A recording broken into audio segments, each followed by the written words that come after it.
સેવા અને સમર્પણનું ઉત્તમ ઉદાહરણ પૂરું પાડતી મેરી આસ્થા મેરા દેશ સંસ્થાના અવિરત પ્રયાસોથી આજવા રોડ સ્થિત કમલાનગર તળાવની કાયાપલટ થઈ રહી છે। છેલ્લા 1 વર્ષથી સંસ્થા દ્વારા ઐતિહાસિક જળસ્ત્રોતની સફાઈનું બીડું ઝડપવામાં આવ્યું છે, જેને સ્થાનિકોમાં જાગૃતિની નવી લહેર ફેલાવી છે। વડોદરા શહેરના આજવા રોડ વિસ્તારમાં આવેલ કમલાનગર તળાવ એક સમયે ઉપેક્ષાનો ભોગ બન્યું હતું, પરંતુ હવે મેરી આસ્થા મેરા દેશ સંસ્થાના પ્રમુખ શ્રી સુનિલભાઈ પરમાર અને તેમની સમર્પિત ટીમની અથાગ મહેનતથી તળાવની રોનક પાછી ફરી રહી છે। અવિરત સફાઈનું અભિયાન સંસ્થા દ્વારા છેલ્લા 1 વર્ષથી સફાઈનું કાર્ય નિયમિત રીતે કરવામાં આવે છે। દૈનિક સફાઈમાં દરરોજ સવારે સંસ્થાના પ્રમુખ શ્રી સુનિલભાઈ પરમાર અને તેમની ટીમ તળાવની કિનારીઓ અને પાણીના કચરાને દૂર કરી સફાઈ કરે છે। રવિવારે મહાઅભિયાન થાય છે। દર રવિવારના રોજ સંસ્થાના તમામ કાર્યકર્તાઓ એકઠા થઈને સફાઈનું વ્યાપક અભિયાન ચલાવે છે, જેના કારણે તળાવની પરિસ્થિતિમાં નોંધપાત્ર સુધારો જોવા મળી રહ્યો છે। નગરજનોને નમ્ર અપીલ છે કે પૂજા સામગ્રી અને કચરો તળાવમાં નાખશો નહીં।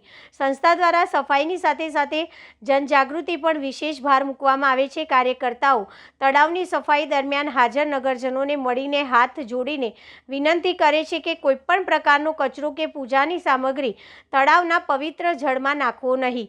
શ્રી સુનિલભાઈ પરમાર જણાવે છે કે આ તળાવની વર્તમાન સારી પરિસ્થિતિ એ માનવસર્જિત પ્રયાસોનું પરિણામ છે। જે રીતે આપણે તેને બગાડ્યું છે, તેવી જ રીતે આપણે સૌએ ભેગા મળીને તેની યોગ્ય જાળવણી પણ કરવી પડશે। ગંદકી અને પ્રદૂષણથી મુક્ત રાખીને જ આપણે કુદરતી જળ સ્ત્રોતને આગામી પેઢી માટે સુરક્ષિત રાખી શકીશું। સંસ્થાના ભારપૂર્વક જણાવે છે કે સમય સંજોગો પ્રમાણે વર્ષો જૂની પ્રથામાં બદલાવ લાવવો જરૂરી છે। ધાર્મિક પૂજા સામગ્રી અને અન્ય કચરાને તળાવ કે નદીમાં વહાવવાને બદલે તેના યોગ્ય વિસર્જનની વૈકલ્પિક વ્યવસ્થા અપનાવવી જોઈએ। આવો સકારાત્મક બદલાવ જળ સ્ત્રોતની પવિત્રતા જાળવવામાં મદદરૂપ થશે। મેરી આસ્થા મેરા દેશ સંસ્થાનો આ પ્રયાસ વડોદરાના અન્ય વિસ્તારો અને સમગ્ર સમાજ માટે એક ઉત્તમ ઉદાહરણ પૂરું પાડે છે કે જો નિષ્ઠાપૂર્વક પ્રયાસ કરવામાં આવે તો અપેક્ષિત જળ સ્ત્રોતની નવજીવન આપી શકાય છે। मेरी आप सबसे एक गुजारिश है, रिक्वेस्ट है that means कि ये जो प्राकृतिक संपदा है वो हमारे लिए है। यदि कोई चीज़ हमारे लिए होती है तो हम उसको स्वच्छ रखते हैं, ना कि अपने घर का सारा कचरा लाके उसमें डाल देते हैं। तो प्लीज़ आप लोग सब थोड़ा जागरूक बने, प्राकृतिक धर्म निभाएं, अपने प्राकृतिक संपदा को स्वच्छ रखें। धन्यवाद। मेरी आस्था मेरा देश ट्रस्टના અમે ટ્રસ્ટી વોલેન્ટિયર અને આજુબાજુની જનતા મળીને આજે રવિવારનો ટાઈમ છે 30 નવેમ્બર 2025 સવારે 7 થી 9નો અમે પ્રોગ્રામ રાખીએ છીએ દર રવિવારે। અને આજે અમારી ટીમ દ્વારા તળાવની પેલી બાજુથી જે લોકો દ્વારા બધું બહુ નાખેલું છે એ અમે કાઢ્યું છે। હવે અમે જનતાને એક અપીલ કરવા માંગીએ છીએ કે કમલાનગર તળાવ એ આપણે સ્વચ્છ કરવાનું છે।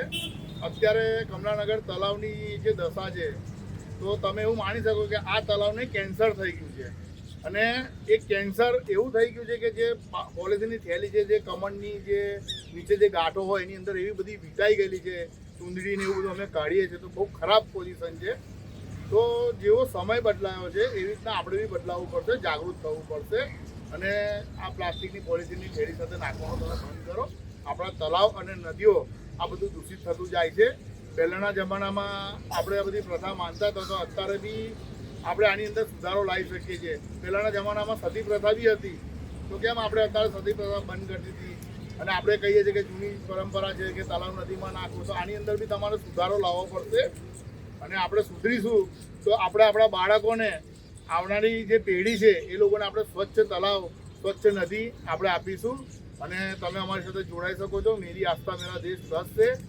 અમે લોકો જેની પાસે સમય હોય એ અમે લોકો રોજે જ અહીંયા આવીએ છીએ સાફ સફાઈ કરવા માટે। અને આ તળાવ પર અમે એક વિસર્જિત પોઈન્ટ બનાવવાના છે કે જેનાથી લોકોની આસ્થા બી બની રહે અને આજુબાજુના તળાવ વિસ્તારની અંદર લોકો દ્વારા નાખવામાં ના આવે। તો અમારી સાથે જોડાઓ અને સહયોગ આપો। જય ભારત।